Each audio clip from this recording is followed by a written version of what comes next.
Alright, let's begin with the class today.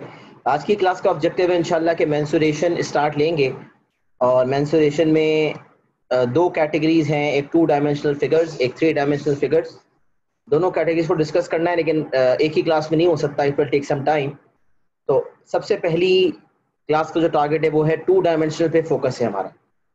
2 dimensional figures हमने ज़्यादातर देखे हुए हैं, तो मैं कुछ चीज़ें जो बहुत कॉमन सी हैं वो जल्दी से गुजार दूंगा और जो बातें अहम हैं उस पर इंशाल्लाह बात हो। तो सबसे पहले हम बात करते हैं 2 डायमेंशनल शेप्स हमने कौन कौन से देखे। ट्रायंगल्स देखे हैं, क्वाड्रिलेटरल्स देखे हैं। क्वाड्रिलेटरल्स में रेक्टेंगल, स्क्वायर, पैरेललोग्राम, ट्रेपीजियम और मुख्तलिफ फिगर जो हैं वो काइट, मुख्तलिफ फिगर्स हमने देखे। और बाकी पेंटागन, हेक्सागन, ये भी 2 डायमेंशनल शेप्स होते हैं जो हमने एंगल प्रॉपर्टीज ऑफ पॉलीगॉन्स में देखे थे। और अगर हम मेंसुरेशन के हवाले से बात करें तो एरिया और पेरीमीटर का निकालना बड़ा इंपॉर्टेंट है। अच्छा, इसमें दो कैटेगरीज जो मैं आपसे कह रहा था, पहली वाली कैटेगरी है 2 डायमेंशनल, जिसमें हमें बात करनी होगी एरिया और पेरीमीटर की। 2 डायमेंशनल फिगर में एग्जामिनर हमसे एरिया और पेरीमीटर पूछता है, और 3 डायमेंशनल फिगर में एग्जामिनर हमसे वॉल्यूम एंड सरफेस एरिया पूछता है। अच्छा, एरिया का यूनिट हमें पता है मीटर स्क्वायर होता है या सेंटीमीटर स्क्वायर होता है, और पेरीमीटर का यूनिट मीटर या सेंटीमीटर या मिलीमीटर भी हो सकता है, और वॉल्यूम का यूनिट होता है सेंटीमीटर क्यूब या मीटर क्यूब। और जो सरफेस एरिया है, जैसे एरिया का यूनिट स्क्वायर फॉर्म में होता है, वैसे ही सरफेस एरिया का भी मीटर स्क्वायर या सेंटीमीटर स्क्वायर फॉर्म में होता है। तो 2 डायमेंशनल में जो टर्मिनोलॉजीज यूज होती हैं वो है एरिया एंड पेरीमीटर, और 3 डायमेंशनल में जो टर्मिनोलॉजीज यूज होती हैं वो है वॉल्यूम एंड सरफेस एरिया। तो अभी क्योंकि हमारा फोकस 2 डायमेंशनल पे है तो हम 2 डायमेंशनल की बात शुरू करते हैं। Area and perimeter her object का डिफरेंट होता है, लेकिन एरिया तो हमें याद करने पड़ते हैं, एरिया के फॉर्मूला हमें याद करने पड़ते हैं। और मोस्टली हम इतने सारे सवाल जो देखते हैं, देखें मतलब हमने तो उसमें एरिया वगैरह हमने निकाला भी है पहले भी कहीं, तो एरिया के फॉर्मूला सारे याद करने पड़ते हैं और पेरीमीटर कॉन्सेप्ट समझना पड़ता है। तो पेरीमीटर का कॉन्सेप्ट क्या कहता है कि अगर किसी शेप का पेरीमीटर निकालना हो तो उस पर्टिकुलर शेप की जितनी एक्सटर्नल बाउंड्रीज हैं, बाहर वाली, अंदर वाली नहीं, बाहर वाली जितनी बाउंड्रीज हैं, उन तमाम बाउंड्रीज को, उन तमाम लेंथ्स को ऐड कर दो तो पेरीमीटर आ जाएगा। Perimeter is the sum of all external boundaries, या कह लें sum of all sides, external sides, अंदर की साइड्स नहीं लेनी। Perimeter of a shape is the sum of all external boundaries. तो पेरीमीटर का स्पेसिफिक फॉर्मूला नहीं है, किसी भी शेप का पेरीमीटर निकालना चाहते हैं तो तमाम बाउंड्रीज को सम करना है। अब उसको फॉर्मूला का नाम दे दें और फॉर्मूला जहन में बिठा दें तो कोई मसला नहीं है, लेकिन पहले कॉन्सेप्ट, पेरीमीटर का फॉर्मूला भी कॉन्सेप्ट से बनेगा, लेकिन एरिया का फॉर्मूला कॉन्सेप्ट से नहीं बनेगा। एरिया का फॉर्मूला हमें गिवन है और हमें उसको याद करना है। तो हम सबसे पहले स्टार्ट लेते हैं ट्रायंगल से। ट्रायंगल हमने बहुत दफा पढ़ा और ट्रायंगल का कॉन्सेप्ट हमने ट्रिग्नोमेट्री में भी देखा। तो हमने बचपन से ट्रायंगल का एक फॉर्मूला देखा है, area is equal to half into base into height. Area is equal to half into base into height, ये यही फॉर्मूला आपके सामने लिखा हुआ है। लेकिन अगर नॉन राइट एंगल ट्रायंगल हो और उसके अंदर बेस और हाइट ना दिया हुआ हो तो फिर एरिया का formula half A B sine C इस्तेमाल होता है। तो ये दोनों फॉर्मूला जो है जिसको मैंने टिक किया है, ये दोनों फॉर्मूलाज हमने ट्रिग्नोमेट्री में देखे हैं, तो इसमें कोई कमाल बात नहीं है, ये हमने पहले भी देखा है, ये कोई नई चीज नहीं है। अच्छा, अब सवाल ये पैदा होता है कि half into base into height कब इस्तेमाल होता है। तो मैंने पहले भी बताया था कि अगर बेस मौजूद हो और परपेंडिकुलर लाइन यानी कि हाइट मौजूद हो, क्योंकि we know that base and height are always perpendicular to each other, ये बात हम पहले भी कर चुके हैं, ये मैंने यहाँ भी लिखा हुआ है कि बेस एंड हाइट हमेशा एक दूसरे से परपेंडिकुलर होते हैं। Base and height are always perpendicular to each other. तो अगर परपेंडिकुलर हाइट मौजूद है तो half into base into height, अगर परपेंडिकुलर हाइट मौजूद नहीं है तो फिर half A B sine C, जिसको हमने प्रॉपर तरीके से ट्रिग्नोमेट्री में देख लिया।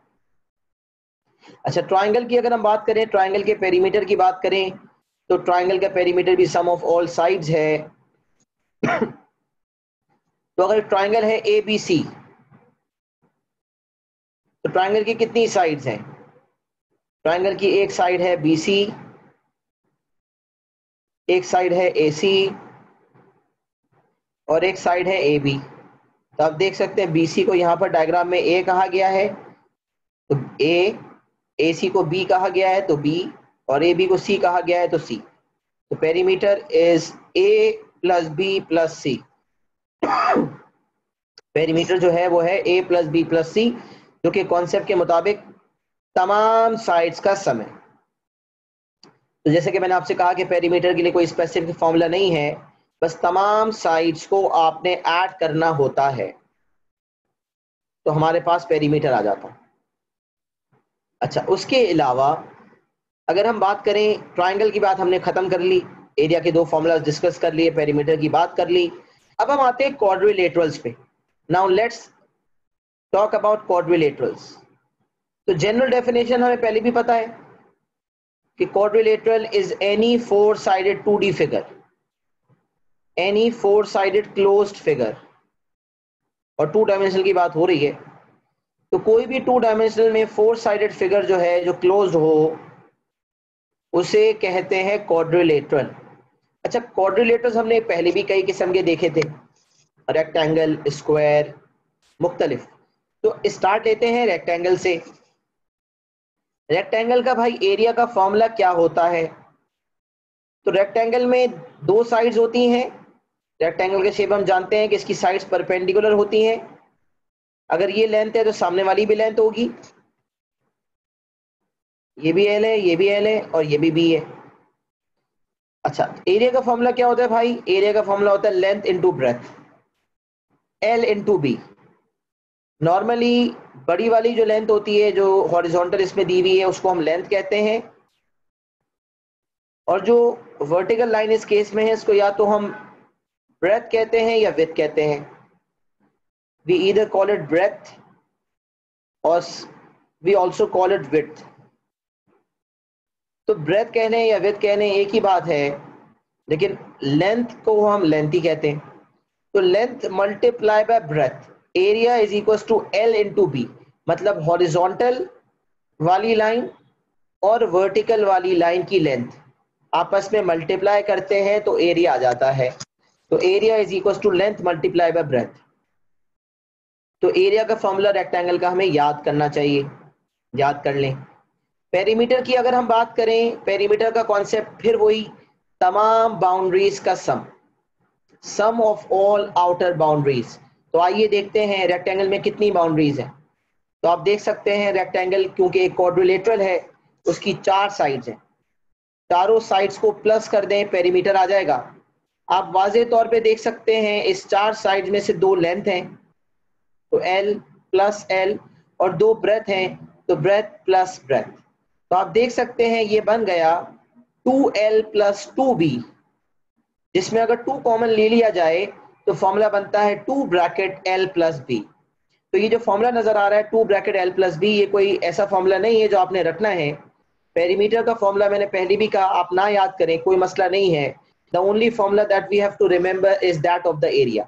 भाई दिमाग पे जितना कम बोझ डाला जाए बेहतर है, तो इसीलिए conceptual understanding is better than rectification. Area के फॉर्मूलाज हमें याद होने चाहिए, पेरीमीटर के फॉर्मूलाज जो हैं वो कॉन्सेप्चुअल अंडरस्टैंडिंग से निकल जाएगी। पेरीमीटर का फॉर्मूला कॉन्सेप्चुअल अंडरस्टैंडिंग से निकल जाएगा। अच्छा, यहाँ कुछ स्टूडेंट ने गलती से कैमरा खोला हुआ है, कुछ बच्चे बोल रहे हैं कि सर कैमरा बंद कर दिया जाए, बेहतर है। मेरे ख्याल से कैमरा बंद हो गया है शायद। अच्छा जी, चले कंटिन्यू करते हैं। Perimeter is sum of all outer boundaries, तमाम बाउंड्रीज का सम। और हमने उसके हिसाब से रेक्टेंगल का फॉर्मूला बना लिया 2 ब्रैकेट l प्लस बी, लेकिन मैंने फिर का फॉर्मूला याद रखना जरूरी नहीं है, तमाम बाउंड्रीज का सम ये कहना और ये जहन में रखना काफी होता है। रेक्टेंगल यहां पर हमने मुकम्मल कर ली बात। Let's talk about a square.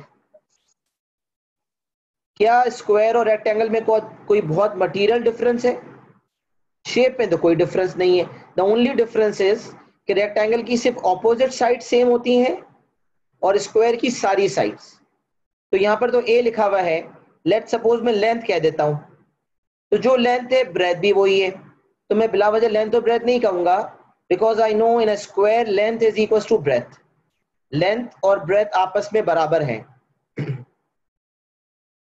तो स्क्वायर की लेंथ और ब्रेथ बराबर है, इसलिए अक्सर आपने फॉर्मूला देखा होगा कि क्योंकि length multiply by length L square हो जाता है। तो यहाँ पर साइड को ए लिया हुआ है भारत, आप जहन में रखें कि एरिया का फॉर्मूला जब आपने स्क्वायर का लिखना होता है तो the formula of area of a square is L square. मतलब लेंथ जो आपको दी होती है, क्योंकि लेंथ भी वही होती है और विड्थ भी वही होती है, लिहाजा लेंथ इंटू ब्रेथ के मुताबिक एल इंटू एल बन जाता है और जो बन जाता है एल स्क्वायर। तो area of a square is L square. ये स्क्वायर के एरिया की बात हो गई। फिर हम बात करें स्क्वायर के पेरीमीटर की, तो सारी डायमेंशंस एल हैं। जैसे वहां पर कुछ एल थी कुछ बी थी, यहाँ पर सारी एल है, तो हम कहेंगे perimeter is equal to L plus L plus L. 4 दफा एल प्लस होगा, लिहाजा पेरीमीटर का फॉर्मूला हो जाएगा perimeter is equal to 4 times L. यहाँ पर क्योंकि इस डायग्राम में लेंथ को ए लिया हुआ है तो 4 मल्टीप्लाई बाय ए 4a। अगर हम जनरल बात करें लेंथ को एल कहते हैं तो perimeter would be 4 times L. तो स्क्वायर और रेक्टेंगल का मेन डिफरेंस हमें पहले ही पता था, हमने फिर रिवाइज कर लिया कि रेक्टेंगल में ऑपोजिट साइड्स की लेंथ बराबर होती है, स्क्वायर में तमाम साइड्स बराबर होती हैं। अगर रेक्टेंगल का एरिया का फॉर्मूला याद रख लिया जाए तो पेरीमीटर, अगर रेक्टेंगल का एरिया का फॉर्मूला याद कर लिया जाए तो स्क्वायर का ऑटोमेटिकली जहन में बैठ जाता है। तो रेक्टेंगल स्क्वायर की बात हमने मुकम्मल कर ली, बहुत आसान सी बात थी, पहले भी जानते थे, फिर भी एक मेंस्ट्रुएशन स्टार्ट कर रहा हूं, हर बात को रीइंफोर्स कर रहा हूं। रेक्टेंगल स्क्वायर मुकम्मल। अब हम बात करते हैं पैरेललोग्राम की। पैरेललोग्राम का एरिया निकालना, फॉर्मूला बच्चे भूल जाते हैं क्योंकि ये कम आता है, इतना ज्यादा पूछा नहीं जाता, लेकिन अक्सर ये कम आने का मतलब ये नहीं है कि आता नहीं है, बिल्कुल आता है। पैरेललोग्राम का एरिया हमसे बिल्कुल पूछा जाता है। तो पैरेललोग्राम का एरिया का फॉर्मूला है क्या, और अगर वो फॉर्मूला ना लग रहा हो तो ऑल्टरनेट फॉर्मूला क्या है? तो भाई जैसे ट्रायंगल में ओरिजिनल फॉर्मूला जो एरिया का है वो है half into base into height, तो पैरेललोग्राम का जो ओरिजिनल फॉर्मूला है जो बचपन से बताया जाता है वो है base multiply by height. Area of a parallelogram is equal to base multiply by height. यहां पर जो b है that is for the base and height h is for the height. तो area of a parallelogram is base multiply by height. लेकिन बात वही दोबारा से कहूंगा कि base and height are always perpendicular to each other. Base और height आपस में परपेंडिकुलर होते हैं। तो अगर मुझे परपेंडिकुलर हाइट पता है तो बेस इंटू हाइट वाला फॉर्मूला इस्तेमाल करना अप्रोप्रिएट है। लेकिन सर जैसे ट्राइंगल में बेस और हाइट नहीं होते थे तो हाफ ए बी साइन सी वाला फॉर्मूला जो ट्रिग्नोमेट्री ने सिखाया इस्तेमाल करते थे, तो क्या यहाँ भी वो उसी तरह का कोई फॉर्मूला इस्तेमाल होगा? जी हाँ। अगर पैरेललोग्राम का original formula base into height काम नहीं करता, क्यों नहीं काम करता? क्योंकि बेस और हाइट हमें पता ही नहीं है, या बेस पता है हाइट नहीं पता। तो फिर ऐसी सूरत में, अच्छा बेस और हाइट की बात करें तो हाइट यहाँ बीच में बना ली गई। अच्छा पैराग्राफ और ट्रेपीजियम में बच्चे गड़बड़ करते हैं, तो एक बात मैं यहाँ पर लिख रहा हूँ कि इन अ पैरेललोग्राम, हमने पहले भी बात वैसे की हुई है कि पैराग्राम में 2 पेयर ऑफ पैरेलल साइड्स होते हैं। 2 पेयर ऑफ पैरेलल साइड्स नहीं अक्सर पूछता कि बताइए कौन सा क्वाड्रिलेटरल है, स्पेशल क्वाड्रिलेटरल का नाम बताएं।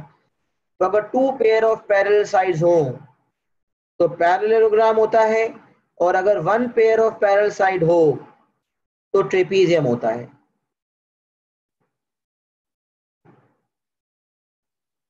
सही है, तो ये मेन डिफरेंस है between a parallelogram and a trapezium.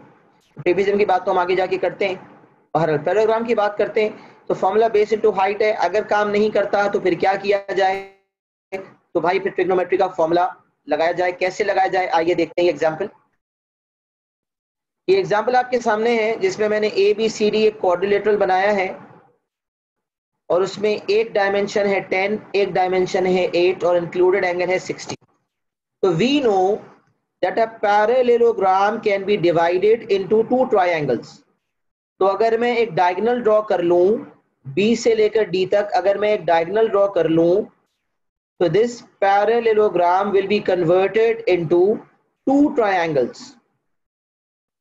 तो अगर मैं एक ट्रायंगल का एरिया निकाल लूं ट्रिग्नोमेट्री के कॉन्सेप्ट के मुताबिक, हाफ ए बी साइन सी, तो फिर अगर मैं उसको 2 से मल्टीप्लाई कर दूंगा तो मेरे पास एरिया ऑफ पैरेललोग्राम बआसानी आ जाएगा। तो यहां अगर मैं जनरल फॉर्मूला आपके सामने पेश करूं, तो 2 times half A B sine C, half A B sine C triangle का है, तो 2 times half A B sine C parallelogram का हो जाएगा। और अगर मैं 2 times half A B sine C करता हूं तो 2 और हाफ हो जाएंगे कैंसिल, और मेरा एरिया ऑफ पैरेललोग्राम का फॉर्मूला आ जाएगा ए बी साइन सी। तो ये दूसरा फॉर्मूला जो एरिया ऑफ पैरेललोग्राम का है वो है ए बी साइन सी, दो साइड्स और उन दो साइड्स के दरमियान इंक्लूडेड एंगल का साइन। बस यहाँ पर ये जो दूसरा फॉर्मूला लिखा हुआ है area equal to half A B sine theta, इसका यही मतलब है। आप half A B sine theta ना लिखें, आप half A B sine sorry A B sine theta ना लिखें, ए बी साइन सी लिख दें। बात बहरहाल वही है। यहाँ पर अगर हम देखें, यहाँ अगर हम डायगोनल बनाते हैं, जो फिगर बना हुआ है ये डॉटेड लाइन बनती, तो ए और बी, एक साइड ए है एक बी है, इनका इंक्लूडेड एंगल थीटा है, तो ए बी साइन थीटा। तो 2 times half A B sine C लिखें पहले, 2 और 2 फिर कैंसिल करें, उसके बाद आप जो है, ताकि एग्जामिनर को भी पता हो कि आपका कॉन्सेप्ट बिल्कुल क्लियर है और कैसे फॉर्मूला आया ये बात जो है वो उसको पता है। बिल्कुल सही। सवाल पूछा गया एक बच्चे से, बच्चे ने पूछा भाई ये तक कब होता है? जब हाइट ना हो तब। मैंने कहा जी बिल्कुल ऐसा ही है, जब एक पैराग्राम की हाइट ना हो या ना निकल सके तो ऐसी सूरत में ये वाला फॉर्मूला का इस्तेमाल होता है। अच्छा, बाज़ औक़ात हाइट होती नहीं है लेकिन हाइट निकल सकती। अच्छा सर वो कैसे निकल सकती है? तो बेटा देखें, डायग्राम को देखें जरा। अगर ये पैराग्राम के अंदर ये जो डायग्राम बना हुआ है, यहां मैं डॉटेड लाइन ड्रॉप कर दूं, तो अगर ये हाइट है तो ये भी हाइट होगी। तो अगर मैं कह दूं, ये पॉइंट नाम दे देता हूं, this is A, this is B and this is point X. तो यहां अगर ट्राइंगल ए बी एक्स की बात की जाए, ट्राइंगल ए बी एक्स की अगर बात की जाए, तो ट्राइंगल ए बी एक्स में सो का टोआ लगकर हाइट आ सकती है। अगर मुझे ए बी वाली साइड पता है और एंगल मुझे पता है, तो मैं सो का टोआ लगा के, या मुझे ए बी पता है या मुझे बी एक्स पता है और मुझे एंगल पता है, तो मैं हाइट निकाल सकता हूं। तो हाइट अगर मैं ट्रिग्नोमेट्रिक रेशो से सो का टोआ से निकाल लूं और उसके बाद बेस इंटू हाइट इस्तेमाल कर लूं, ये भी सही है। या मैं अगर मेरे पास ट्रिग्नोमेट्री वाली रिक्वायरमेंट पूरी हो रही है कि दो साइड्स हैं और उनके दरमियान इंक्लूडेड एंगल है, तो मैं half A B sine C multiply by 2 कर लूंगा, तो उससे भी मेरे पास एरिया आ जाएगा। तो दोनों पॉसिबिलिटीज मौजूद हैं। सही है जी। तो ये ट्रिग्नोमेट्री वाली बात भी कर ली कि पैराग्राम में हमने 3 पॉसिबिलिटी देखी, बेस और हाइट डायरेक्ट गिवन है, हाइट नहीं गिवन लेकिन ट्रिग्नोमेट्री से हाइट निकल सकती है, केस 2 हो गया। और केस 3 कि हम ट्रिग्नोमेट्री वाले कॉन्सेप्ट से हाफ ए बी साइन सी से एरिया निकालें, उसको 2 से मल्टीप्लाई कर दें। यहाँ हमारी पैराग्राम की बात भी मुकम्मल हो गई। रेक्टेंगल, स्क्वायर, पैराग्राम, ट्राइंगल हमने डिस्कस कर लिया। स्क्रीन हम चेंज करने वाले हैं, इसमें जो कॉपी करना है फटाफट 5 मिनट में कॉपी कर लें, तो फिर इंशाल्लाह हम आगे बढ़ते हैं।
अच्छा जब लिख लें तो मुझे बता दीजिएगा, डन लिख दीजिएगा ताकि मैं आगे बढ़ जाऊँ।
अच्छा, एग्जाम्पल जो लिखा हुआ है मैंने इसको सॉल्व नहीं किया था, इसको अगर मैं सॉल्व कर दूं तो area is equal to A B sine C हो जाएगा, मतलब 10 multiply by 8 multiply by sine 60,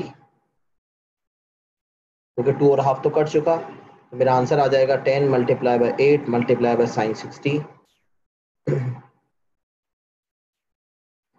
40√3, जिसको मैं 3 सिग्निफिकेंट फिगर में राउंड ऑफ करके दे दूंगा 69.282, पहले 5SF, अगर आगे इस्तेमाल करना हुआ फिर final answer 3SF 69.3 centimetre square.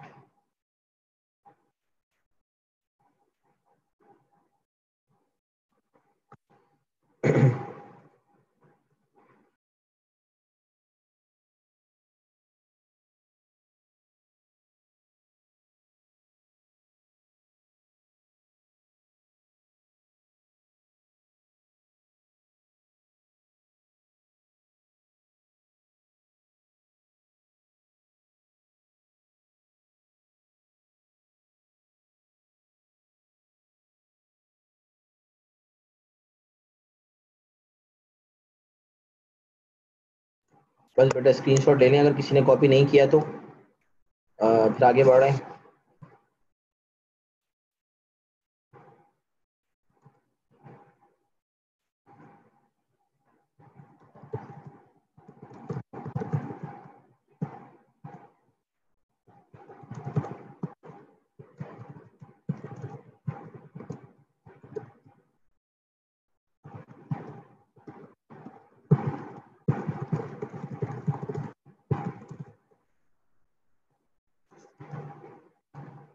चले बेटा, अच्छा जी, अब हम बात करते हैं सर्कल वगैरह की बात तो एंड में करेंगे, ट्रेपीजियम की बात करते हैं। तो क्वाड्रिलेटरल में मुख्तलिफ फिगर्स होते हैं, लेकिन काइट वगैरह का कोई स्पेसिफिक एरिया नहीं होता, इसलिए यहाँ पर आपको काइट वगैरह नजर नहीं आ रहे। Normally square, rectangle, parallelogram, trapezium और 2 डायमेंशनल में सर्कल जो है उसकी बात होती है। क्वाड्रिलेटरल में इन चारों की बात ज्यादा होती है। अच्छा, रोम्बस की अगर हम बात करें, लेट सपोज रोम्बस की बात करते हैं, रोम्बस का यहाँ जिक्र नहीं है, तो यहाँ मैं लिख देता हूँ पैरेललोग्राम स्लैश रोम्बस। ये अपने पास आप नोट कर लें कि रोम्बस के लिए भी वही, जैसे स्क्वायर और रेक्टेंगल की ट्रीटमेंट सेम है ना, रोम्बस और पैराग्राम के फॉर्मूलाज वगैरह सारे सेम है, लेकिन जो है वो रोम्बस के अंदर ये होता है कि सारी साइड सेम होती है। मतलब अगर मैं शेप की बात करूं तो रोम्बस का और पैराग्राम का शेप बिल्कुल सेम होता है, बस फर्क ये होता है कि सारी साइड रोम्बस की सेम होती है। अच्छा, रोम्बस का शेप हम काइट वाला भी देखते हैं, मतलब देखें ये काइट शेप है, शेप तो लाइक अ काइट है, लेकिन all sides are different, oh sorry, all side are same, तो ये भी ये भी रोम्बस कहलाएगा। और अगर शेप लाइक अ पैरेललोग्राम है तो ये भी रोम्बस है। तो रोम्बस की पहचान ये है कि उसकी सारी साइड्स बराबर है, तो कभी कभार वो पैरेललोग्राम की तरह नजर आता है और कभी कभार वो काइट की तरह नजर आता है। जेन्युइन काइट जो है, जिसको हम वाकई में काइट बुलाते हैं, उसमें ये वाली साइड इसके बराबर होती है और ये वाली इसके बराबर, चारों सेम नहीं होती, ये दो दो सेम होती है। लेकिन रोम्बस अगर काइट शेप में है तो फर्क ये होगा कि उसकी सारी साइड सेम होगी। तो रोम्बस के लिए वही फॉर्मूलाज फॉलो होते हैं जो पैरेललोग्राम के लिए फॉलो होते हैं। अच्छा, हमने सबके पेरीमीटर्स की बात की, पैरेललोग्राम की पेरीमीटर की बात नहीं की, क्योंकि पेरीमीटर का कॉन्सेप्ट यहाँ पर भी वही है, तमाम डायमेंशंस जो हैं, तमाम एक्सटर्नल बाउंड्रीज जो है उनका सम। तो आप देख सकते हैं कि ये डायग्राम के अंदर एक साइड दी हुई है ए और एक साइड दी हुई है बी, तो बी के सामने होगा बी और ए के सामने होगा ए। लिहाजा यहाँ पर देख सकते हैं कि पेरीमीटर निकालना होगा तो 2 टाइम्स ए, 2 दफा 2a, और 2 दफा b तो 2b, और अगर 2 कॉमन ले लिया जाए तो it would become 2 bracket a plus b। तो मैंने पहले ही कहा था कि एरिया का फॉर्मूला दरअसल याद करने वाला होता है, पेरीमीटर का जो फॉर्मूला है वो कॉन्सेप्ट से सोचकर निकल जाता है। बस तो ये बात थी जो मैंने रह गई थी, मैंने मुकम्मल कर ली। अच्छा, ट्रेपीजियम की बात करते हैं। ट्रेपीजियम का शेप किस तरह का होता है? तो ट्रेपीजियम का शेप ना हमने इस तरह का भी देखा है। अगर हम ट्रेपीजियम की भी बात करें तो हमने सिमेट्री वाले टॉपिक में देखा था कि एक आइसोसेलेस ट्रेपीजियम होता है। आइसोसेलेस ट्रेपीजियम क्या होता है?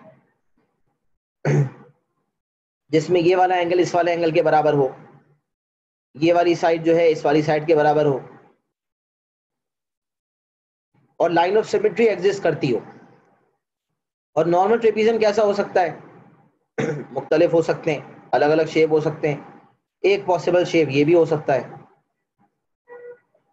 ये और ये पैरेलल है तो आप देख सकते हैं A B C and D, और ये परपेंडिकुलर है 90 डिग्री है।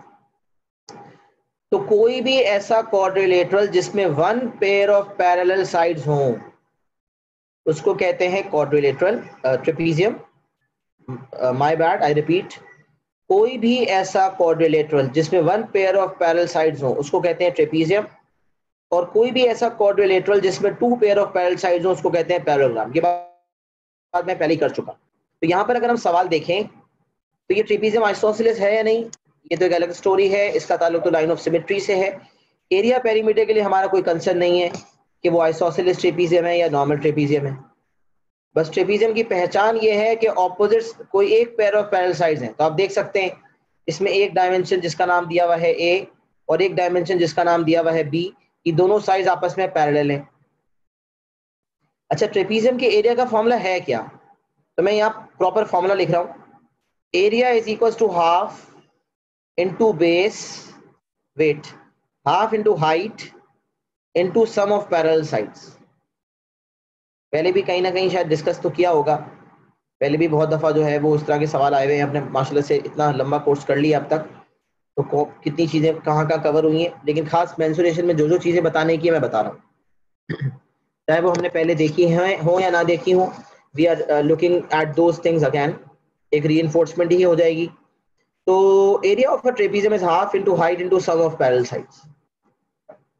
And what is height? Height क्या है? Distance between parallel sides, perpendicular distance, perpendicular distance between parallel sides। जो साइड्स पैरेलल हैं उनके दरमियान जो परपेंडिकुलर डिस्टेंस है उसको कह रहे हैं हाइट। अब जैसे लेट सपोज यहाँ तो क्या राइट एंगल बना हुआ है, अब ये पैरेलल साइड है, इन दोनों के दरमियान अगर मैं डॉटेड लाइन बना दूं और ये लाइन दोनों से परपेंडिकुलर है तो ये भी हमारी हाइट है और ये भी हमारी हाइट है, और ये हमारी साइड नंबर 1 है जिसको एग्जामिनर ए कह रहा है ये पूरी, और यहाँ पर जो है वो बी है। तो अगर मैं जनरल लिखूं तो यहाँ पर एरिया हो जाएगा half multiply by height which is H, और पहली पैरेलल साइड इसमें ए बी है और दूसरी पैरेलल साइड है डी सी। तो A B plus D C, half into height into A B plus D C. तो क्योंकि यहाँ जो गिवन डायग्राम है उसमें एक चीज ए है एक बी है, तो हाफ इंटू हाइट इंटू ए प्लस बी जो है फॉर्मूला में लिखा हुआ है। तो एरिया का फॉर्मूला ट्रेपीजियम का पक्का पक्का याद होना चाहिए, half into height into sum of parallel sides.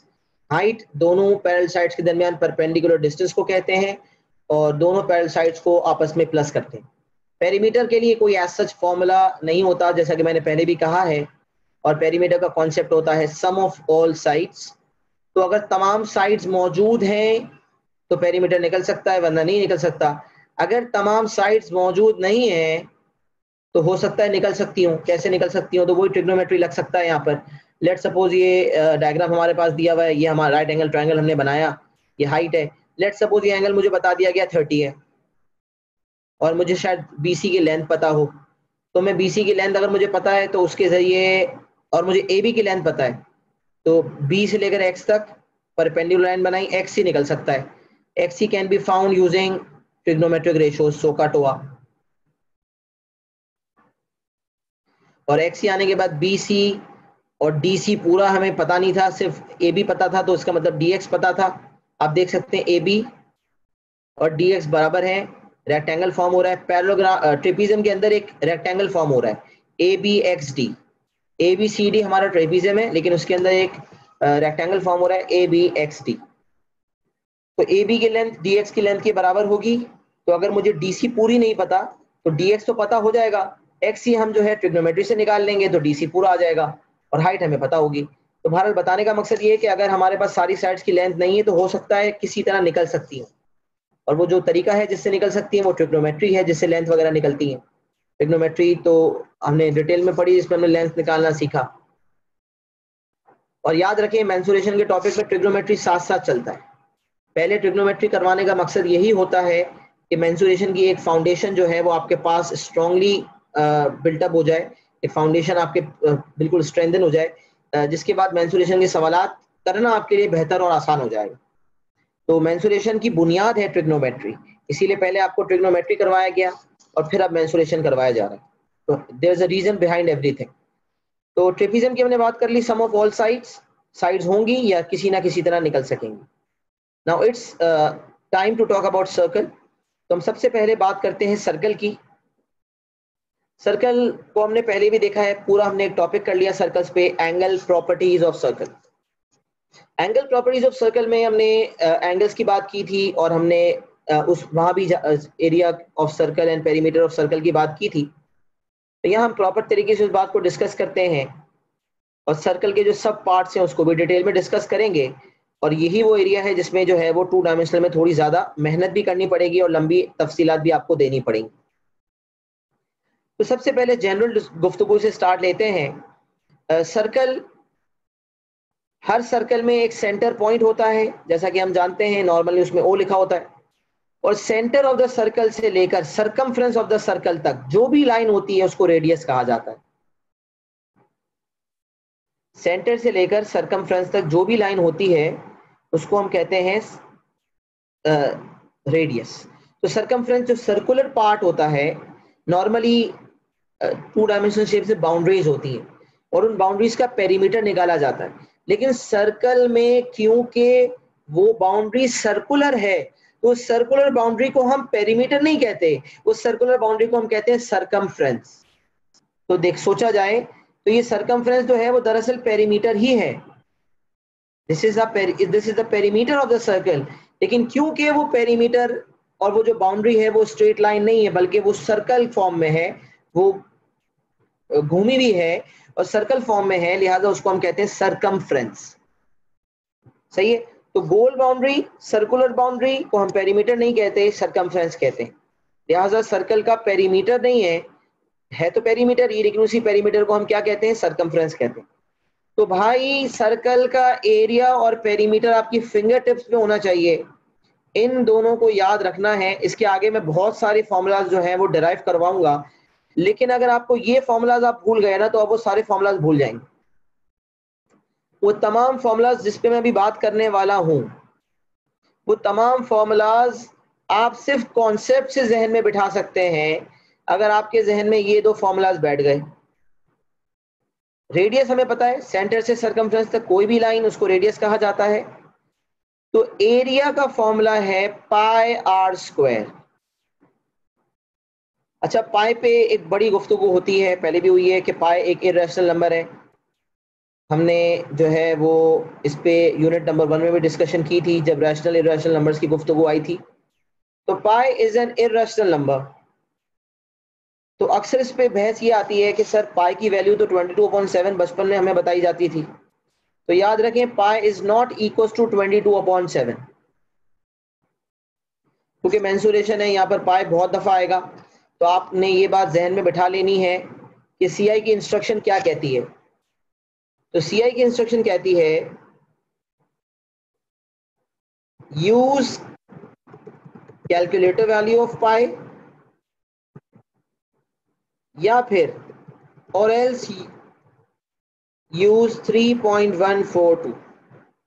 या तो पाई की कैलकुलेटर वैल्यू फॉलो की जाए, मतलब इसका मतलब क्या है, मतलब कि आंसर को एंड तक इन टर्म्स ऑफ पाई दिया जाए। तो यहां मैं लिख रहा हूं सजेशन में, give your answer in terms of पाई, और उसके बाद then convert it into decimals using your calculator। पहले आसान हल ये होता है कि आप एंड तक जो आंसर लेकर आ रहे हैं वो इन टर्म्स ऑफ पाई लेकर आए, और एंड में कैलकुलेटर का एक ऑप्शन होता है एस और कन्वर्जन टू डी। एस इस तरह का ऑप्शन आपके पास कैलकुलेटर में मौजूद है। एस ये एरोज है दोनों तरफ और डी लिखा हुआ है। इस ऑप्शन के थ्रू आप डेसिमल में कन्वर्ट कर सकते हैं। अगर आपने कैलकुलेटर को एंड तक इन टर्म्स ऑफ पाई आप आंसर को लेकर आए और आपने एंड में ये बटन दबा दिया तो ऑटोमेटिकली कैलकुलेटर पाई की कैलकुलेटर वैल्यू उठा लेगा और आपका आंसर जो है आप 5 SF में लिख देंगे और फिर उसे राउंड ऑफ कर देंगे 3 सिग्निफिकेंट फिगर में। लेकिन एग्जामिनर ने खुली छूट दी है कि अगर बच्चा किसी सवाल में नहीं लिखा, अगर कोई इंस्ट्रक्शन नहीं है तो आप कैलकुलेटर वैल्यू लिखें या 3.142 लिखें। ये काम कब करते हैं आप? जब कोई इंस्ट्रक्शन ना हो। अगर एग्जामिनर ने कोई पर्टिकुलर इंस्ट्रक्शन किसी सवाल में दी है कि give your answer in terms of pi, तो फिर आपने आंसर को इन टर्म्स ऑफ पाई ही देना है। या अगर एग्जामिनर ने लिखा है take the value of pi to be 3.142, तो वो कंसिस्टेंसी चाह रहा है, वो चाह रहा है हर बच्चा पाई की वैल्यू 3.142 ले, तो ऐसे केस में कैलकुलेटर वैल्यू नहीं लेनी है। अगर किसी सवाल में ये लिखा हो कि use 3.142 as the value of pi, के वैल्यू ऑफ पाई 3.142 ले, तो फिर आपने उसकी इंस्ट्रक्शन को फॉलो करना है। इसका मतलब अगर एग्जामिनर साइलेंट है तो फिर हम दोनों कर सकते हैं, लेकिन अगर एग्जामिनर ने पर्टिकुलर इंस्ट्रक्शन दे दी तो we are bound to follow that instruction. जहां कुछ नहीं लिखा तो वहां चॉइस है, जहां कुछ स्पेसिफाइड है तो फिर हमें उस वही काम करना है। अच्छा, यहाँ एक सवाल आया, सवाल पूछा जा रहा है, बच्चा एक सवाल पूछ रहा है, sir in P1 what value should we take? Paper 1 में कौन सी वैल्यू लेनी चाहिए? तो इसका जवाब सुने। पेपर 1 में एग्जामिनर बाज औकात लिखकर बताता है, पेपर 1 में जहां विदाउट कैलकुलेटर काम करना होता है तो वहां एग्जामिनर बाज औकात कहता है पाई की वैल्यू 22/7 ले लें, या बाज औकात कहता है in terms of pi answer दे दें, और बाज औकात हमने तो ये भी देखा कि पाई की जगह वो कहता है assume that the value of pi is 3। अब पाई की वैल्यू 3 मुनासिब तो नहीं है ना, लेकिन भाई वो कह रहा है कि आप पाई की जगह 3 ले लो तो बस ले लो। तो एग्जामिनर इन टर्म्स ऑफ पाई भी कह सकता है, बाज औकात 22/7 भी, हालांकि पाई की रियल वैल्यू 22/7 नहीं है, लेकिन सिर्फ आसानी के लिए कि पेपर 1 में कैलकुलेशन हमारे लिए आसान हो जाए। या बाज औकात पाई की वैल्यू 3 भी ली जाती है, बाज औकात पाई की वैल्यू 3.14 भी कहता है। तो भाई मुख्तलिफ पॉसिबिलिटीज हैं, कोई चीज याद नहीं करनी। अगर एग्जामिनर की इंस्ट्रक्शन पेपर 1 में मिसिंग है तो give your answer in terms of pi, बिंदास। But if the examiner is told कि इसको डेसिमल में करना है तो फिर यकीनन साथ इंस्ट्रक्शन मौजूद होगी कि पाई की जगह वैल्यू क्या लेनी, 3 लेनी है, 22.7 लेनी है, 3.14 लेनी है, तो इंस्ट्रक्शन गिवन होगी। ये एग्जैक्ट मांगेगा तो कोई इंस्ट्रक्शन नहीं है, फिर आंसर इन टर्म्स ऑफ पाई छोड़ना होगा। लेकिन अगर उस किसी पर्टिकुलर फॉर्म में मांगा है तो इंस्ट्रक्शन दी हुई होगी, तो इसमें आप इंशाल्लाह वरिड ना हो। इनफैक्ट मेंसुरेशन के जब सवाल हम करेंगे पास पेपर्स में तो आप सवाल अटेम्प्ट करने से पहले उसका रेफरेंस जरूर देखेंगे कि क्या वो पेपर 1 का सवाल है या पेपर 2 का, क्योंकि मेंसुरेशन में सवालात के थ्रू बहुत लर्निंग होगी। जनरल लर्निंग जो मैं आपकी करवाऊंगा वो तो करवाऊंगा, मेंसुरेशन एक बहुत बड़ा टॉपिक है और ओ लेवल मैथमेटिक्स का सबसे मशहूर टॉपिक है। टेक्निकलिटी में सबसे आगे सवालात इसके टेक्निकल आते हैं, तो घबराना तो किसी सूरत नहीं है। सवाल बेशक जितना भी मुश्किल आ जाए, याद रखें 60-70% सवाल आपकी जेब में होता है। अगर आपने टॉपिक प्रॉपर तरीके से पढ़ा है, इंशाल्लाह आपको बहुत प्रॉपर तरीके से पढ़ाऊंगा, तो प्रॉपर तरीके से अगर आपने टॉपिक पढ़ा है तो 70% 80% मार्क्स कहीं नहीं गए। 2-4 नंबर अगर आगे पीछे हो भी जाते हैं तो आपका ए कहीं नहीं जाता, ए के लिए तो वैसे भी 50 नंबर का मार्जिन है। लेकिन खैर हम तो ए स्टार की बात करते हैं, यहाँ तक कि हम तो डिस्टिंक्शन की बात करते हैं। तो भाई डिस्टिंक्शन के लिए तो फिर आपको अपना दिमाग बड़ा जबरदस्त चलाना पड़ेगा और उसके लिए आपको बाकी बच्चों से तेज होना पड़ेगा। तो वो 2-4 नंबर जो एग्जामिनर देता है वो खास देता ही इसीलिए है कि भाई उसमें तेजी टेस्ट हो जाए कि कौन कितना तेज है। लेकिन नॉर्मली मेंसुरेशन के सवाल बहुत टेक्निकल नहीं आते। शुरू के सवाल पहले पुराने आप देखेंगे ना बहुत ज्यादा टेक्निकल है, लेटेस्ट थोड़े मुनासिब लेवल पे आपको नजर आएंगे। पुराने पास पेपर ज्यादा मुश्किल है और हम तो माशाल्लाह देख ही पुराने रहे, 2000 से 2015 जो हम टारगेट कर रहे हैं ओ लेवल क्लासिफाइड में, तो ये बेहतरीन सवाल आते हैं और बेहतरीन कलेक्शन जो आप देख रहे हैं, जो इसमें टेक्निकलिटी हर किस्म की टेस्ट हो जाती है। तो उसके लिए बाद इंशाल्लाह लेटेस्ट पेपर्स आपके लिए करना और ज्यादा आसान हो जाएगा इंशाल्लाह। तो बताने का मकसद ये है कि अगर आपकी तैयारी अच्छी है तो 80% सवाल 70% सवाल आप आराम से कर सकते हैं, और अगर 2-4 मार्क आगे पीछे हो भी जाते हैं तो भाई कुल मिला के जितने टॉपिक्स और जितने कॉन्सेप्ट हमने बना लिए उसके बाद ए स्टार लाना इंशाल्लाह मुश्किल नहीं होगा। बहरहाल ए और ए स्टार की बात को छोड़ते हैं, कंटिन्यू करते हैं गुफ्तगू। तो हम बात ये कर रहे थे कि सर्कल का एरिया का फॉर्मूला है पाई आर स्क्वायर, पाई पे हमने बात कर ली है, और सरकमफ्रेंस का जो फॉर्मूला है, पूरी सर्कुलर बाउंड्री अगर निकालनी है तो उसका फॉर्मूला है 2 पाई आर। ये तो बस आपने हिफ्स कर लेना है। बच्चे अजीब और गरीब हरकतें करते हैं, एरिया का फॉर्मूला 2 पाई आर स्क्वायर इस्तेमाल कर लेते हैं,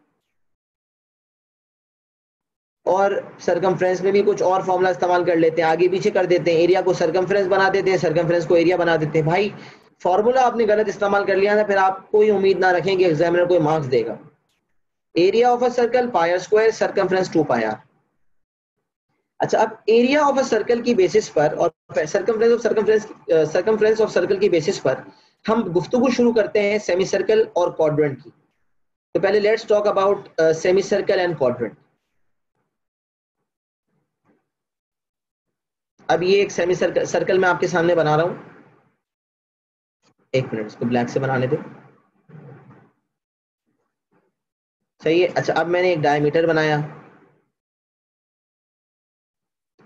तो एक सर्कल जो है वो 2 सेमी सर्कल्स में कन्वर्ट हो जाता है, ये बात हम जानते हैं।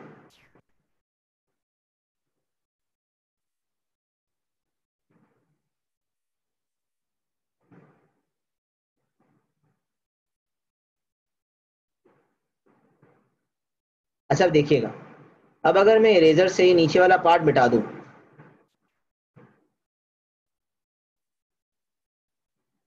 तो ये सर्कल जो है सेमी सर्कल बन चुका है। अच्छा, अब देखिएगा, सर्कल में जो बाउंड्री अंदर की तरफ होती है, सेमी सर्कल में वो बाउंड्री बाहर की तरफ आ जाती है। तो now we are talking about a semi circle. बाकी कुछ कॉपी करना हो तो इंशाल्लाह मैं मौका दे दूंगा, अभी सिर्फ सेमी सर्कल वगैरह की बात करने दें। Semi circle half of a circle है। अब मुझे कोई कहता है कि area of a semi circle बताएं, सेमी सर्कल का एरिया बताएं।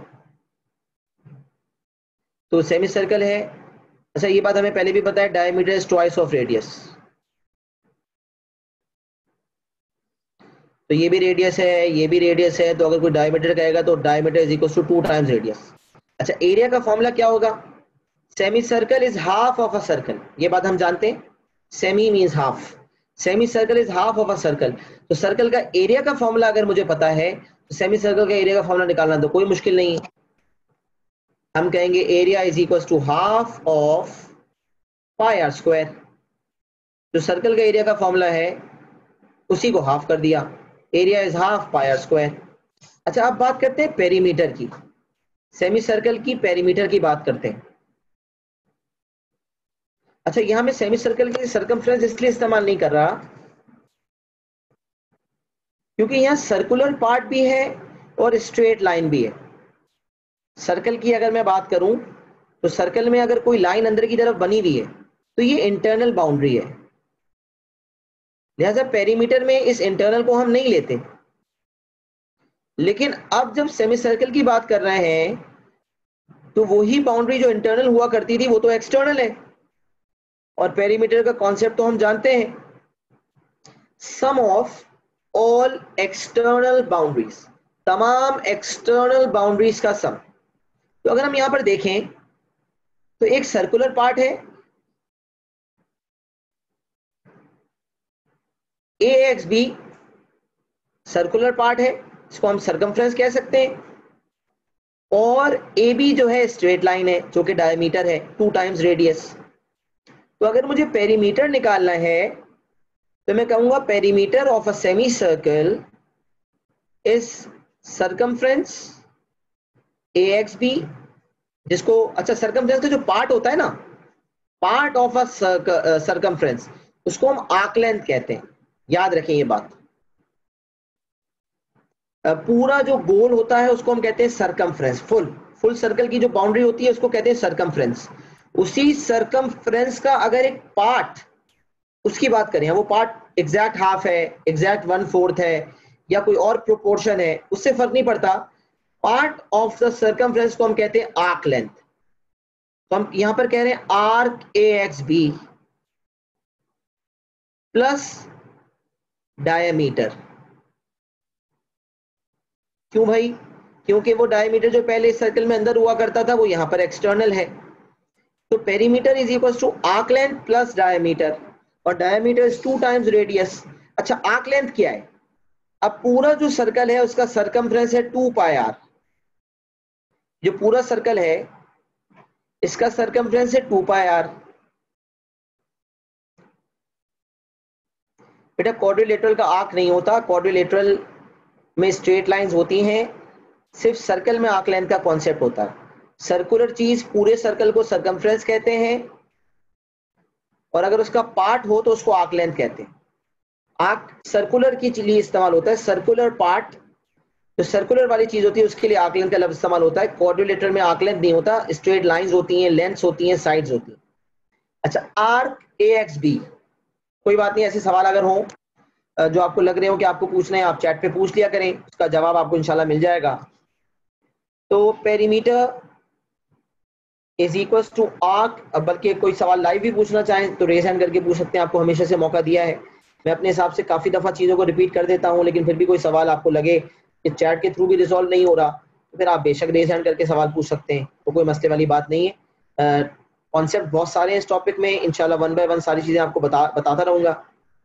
इंशाल्लाह आप सीखते रहेंगे, और कोई सवाल हो तो पूछ सकते हैं। अच्छा, तो सेमी सर्कल की अगर हम बात करें तो सेमी सर्कल में एक तो ये सर्कुलर बाउंड्री है जिसको मैं कह रहा हूं आर्क, एक ए एक्स बी और एक डायमीटर है। अच्छा, आर्क ए एक्स बी कैसे निकलेगा?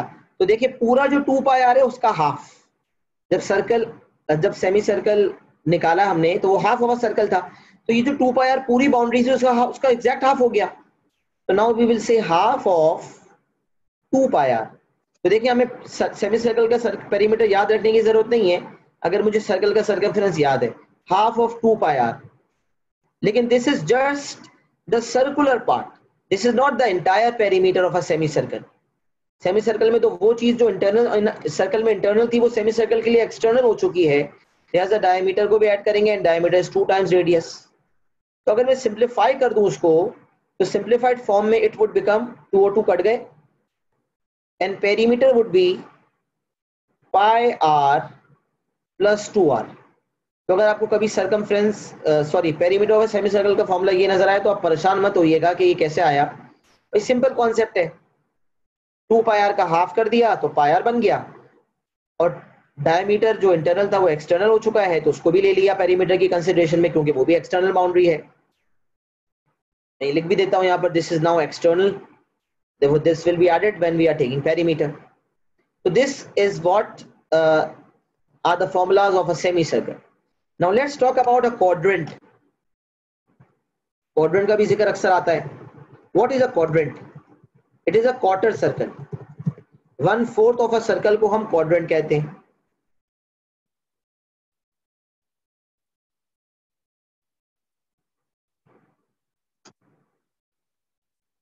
सही है, quadrant is 1/4 of a circle.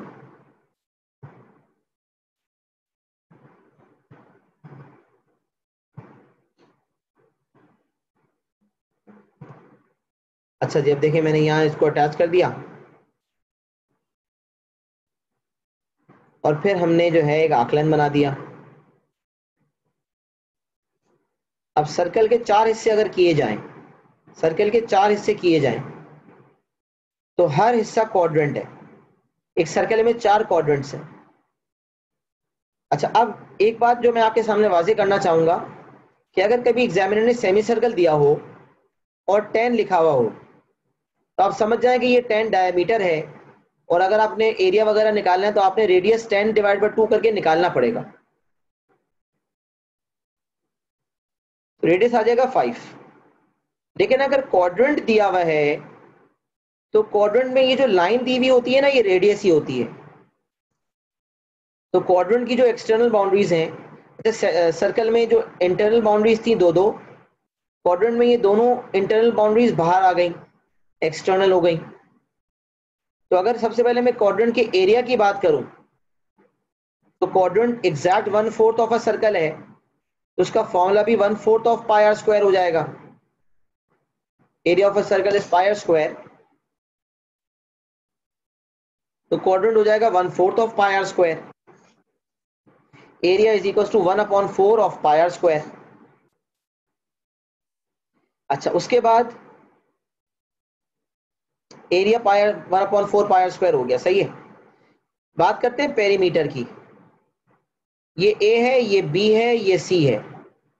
तो पेरीमीटर की तमाम एक्सटर्नल बाउंड्रीज, तो एक आर है, दूसरा भी आर है, और आर्क ए सी है। तो मैं कह रहा हूं पहले आर्क ए सी, फिर प्लस पहला रेडियस प्लस दूसरा रेडियस।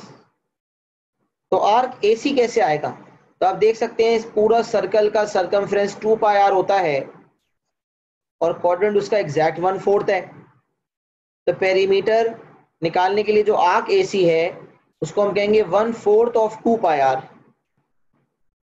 सर्कल का जो सरकमफ्रेंस है 2 पाई आर, उसका 1/4, और 2 टाइम्स रेडियस को ऐड कर देंगे। तो पेरीमीटर इज इक्वल टू, ये 2 और 4 कैंसिल होके हाफ हो गया, it would become half pi R plus 2 R. ये बन गया half pi R plus 2 are.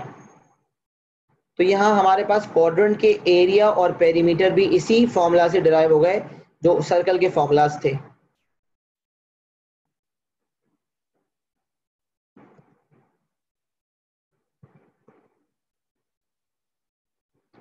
सही है जी। तो यहां हमने सेमी सर्कल और क्वाड्रेंट के फॉर्मूलाज को भी लॉक कर दिया। याद रहे, ये फॉर्मूलाज याद रखना जरूरी नहीं है, कॉन्सेप्ट का समझना जरूरी है कि ये निकले कैसे। इसीलिए मैंने आपके सामने निकाले हैं, ताकि आपके जहन में कॉन्सेप्ट बिल्कुल क्लियर हो कि ये कैसे निकले हैं और क्या प्रोसीजर हमने फॉलो किया है। तो फॉर्मूलाज का रटना इंपॉर्टेंट नहीं है, इन फॉर्मूला की डेरिवेशन इंपॉर्टेंट है, क्योंकि मैंने आपको कहा कि अल्टीमेटली जो याद रखना है वो सरकमफ्रेंस एंड एरिया है। बाकी जहन में कॉन्सेप्ट होगा जिसके जरिए ये तमाम फॉर्मूलाज डिराइव हो जाएंगे। तो एग्जाम में बैठे बैठे भी ये काम आप कर सकते हैं, तो इसमें कोई कमाल की बात नहीं है। तो मैंने स्क्रीन छोटी कर दी है, अगर आपने कोई चीज लिखनी है तो लिख लें। ट्रेपीजियम भी ऊपर लिख लिया था। अभी हमने सेमी सर्कल की बात कर ली, क्वाड्रेंट की बात कर दी, सेक्टर और सेगमेंट वाली बात हमने करनी है। तो पहले इतना जितना हमने लिख लिया उसको लिख लें जो लिखना चाहते हैं, उसके बाद इंशाल्लाह आगे बढ़ जाओ।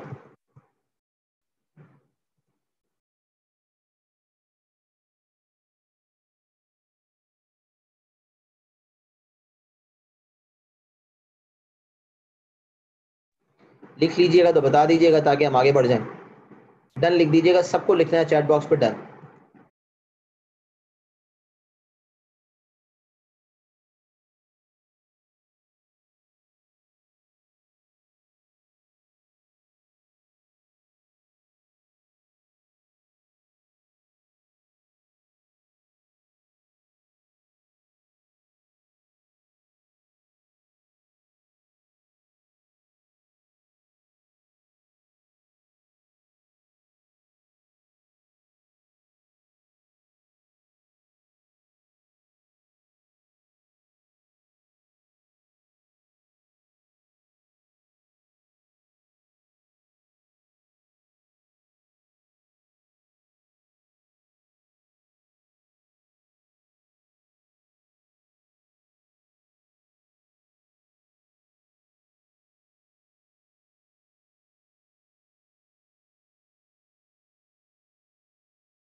यहाँ सेक्टर वगैरह के बारे में लिखा हुआ है और सेक्टर का फॉर्मूला भी लिखा हुआ है।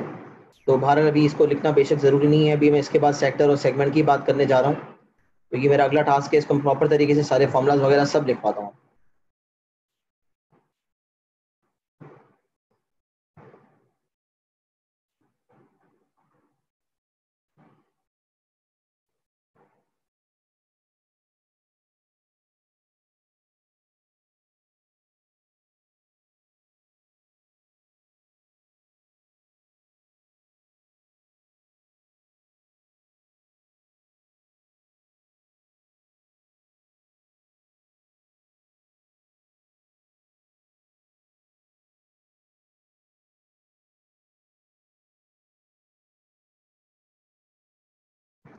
अच्छा, कन्फ्यूजन दूर करने के लिए मैं एक बात कर देता हूँ।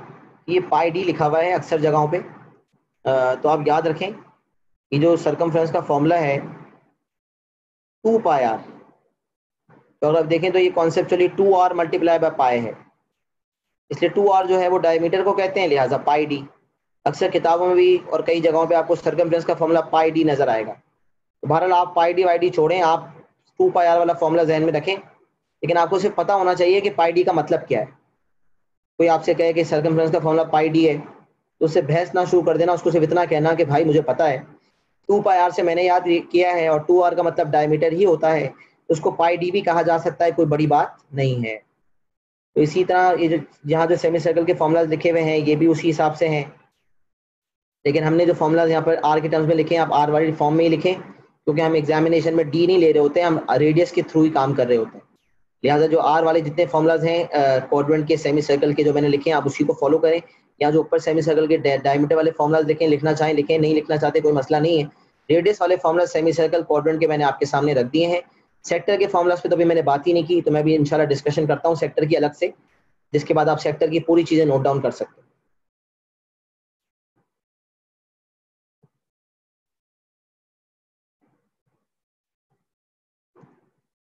टेबल में पेरीमीटर का फॉर्मूला डिफरेंट नहीं है।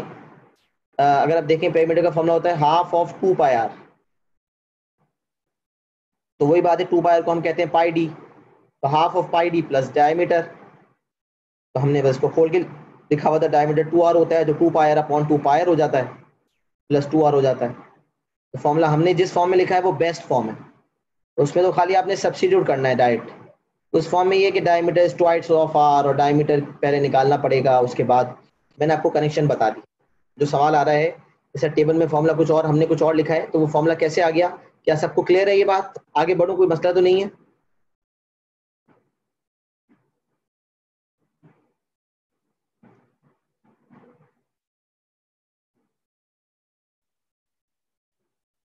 हाँ बेटा, पाई आर प्लस डी भी कह सकते हैं, बिल्कुल कह सकते हैं, वो एक ही बात है।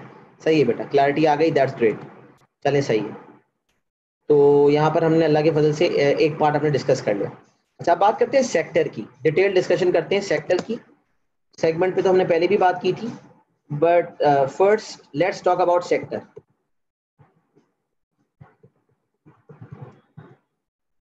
What is a sector?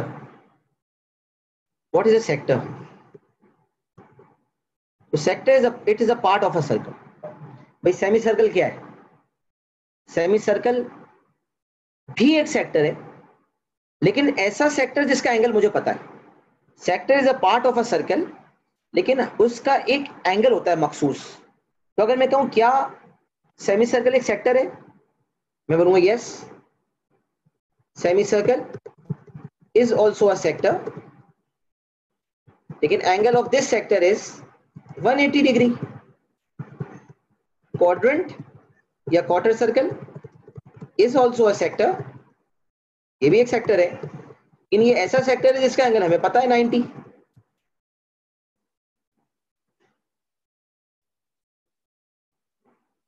तो सेमी सर्कल या क्वाड्रेंट भी सेक्टर ही है, लेकिन ऐसे सेक्टर्स हैं जिसका एंगल हमें पता है। तो अगर किसी सेक्टर का एंगल 180 या 90 होगा तो उसका स्पेसिफिक नाम है। जैसे मैं एक मिसाल देता हूं, तो ये क्वाड्रिलेटरल है, तो उस क्वाड्रिलेटरल को जनरल कोई भी फोर साइड फिगर को क्वाड्रिलेटरल कहते हैं, लेकिन अगर उस क्वाड्रिलेटरल में one pair of parallel side है तो उसको हम एक नाम से जानते हैं, ट्रेपीजियम। अगर उसकी परपेंडिकुलर साइड्स हैं, चारों साइड्स परपेंडिकुलर, उसको रेक्टेंगल कहेंगे। चारों साइड्स परपेंडिकुलर होने के साथ साथ चारों साइड्स की लेंथ बराबर भी है तो स्क्वायर कहेंगे। तो जब उसकी कुछ स्पेसिफिक प्रॉपर्टीज मीट होती हैं तो उसका नाम हम स्पेसिफिक कर देते हैं। क्वाड्रिलेटरल तो जनरल है, तो सेक्टर एक जनरल नाम है जो सबके लिए यूज होता है। पूरा जो सर्कल है उसके अलावा अगर उसका छोटा सा हिस्सा जो निकाला जाएगा, चाहे वो हिस्सा छोटा हो चाहे वो बड़ा हो, अगर उसका एंगल 180 या 90 है तो उसका स्पेसिफिक नाम है सेमी सर्कल या क्वाड्रेंट। लेकिन अगर अदर देन 180 और 90 है तो उसको हम जनरली कहेंगे सेक्टर। तो नॉर्मली हम सेक्टर जो टर्मिनोलॉजी इस्तेमाल करते हैं वो किसके लिए इस्तेमाल करते हैं? For those angles which are other than 180 and 90, क्योंकि 180 एंड 90 के लिए हम स्पेसिफिक नाम इस्तेमाल करते हैं। तो sector is a part of a circle. अच्छा, इसकी मिसाल ऐसी है कि आप पिज्जा खाते हैं, उस पिज्जा में अगर आप रेगुलर पिज्जा खाते हैं तो उसमें 6 स्लाइसेस होती हैं। तो 6 स्लाइसेस जो हैं वो 6 सेक्टर्स हैं, और वो 6 स्लाइसेस बराबर भी हो सकती हैं, और थोड़ी कुछ बड़ी स्लाइसेस होती हैं, कुछ छोटी होती हैं। तो क्या होता है, किसी का एंगल ज्यादा होता है, किसी का एंगल कम होता है, कुछ छोटे सेक्टर्स होते हैं, कुछ बड़े सेक्टर्स होते हैं। तो पिज्जा का सुन के मुंह में सबके पानी तो आ गया होगा, लेकिन खाने को छोड़ें, अभी हम मैथ्स की बात कर रहे हैं तो उस पर फोकस करें। तो रेगुलर पिज्जा में 6 सेक्टर्स होते हैं, 6 स्लाइसेस होते हैं, और लार्ज पिज्जा में 8 स्लाइसेस होते हैं। फिर हम एक्स्ट्रा लार्ज पे जाते हैं, जंबो साइज पे जाते हैं, तो वो और ज्यादा सेक्टर्स उसमें होते हैं। तो ये बहरहाल हमें सिर्फ आइडिया देने के लिए एग्जांपल है कि जो पिज्जा के स्लाइसेस है जो सेंटर से निकलते हैं, अब देखिए वो कहां से निकल रहे होते हैं, वो सेंटर से निकल रहे होते हैं।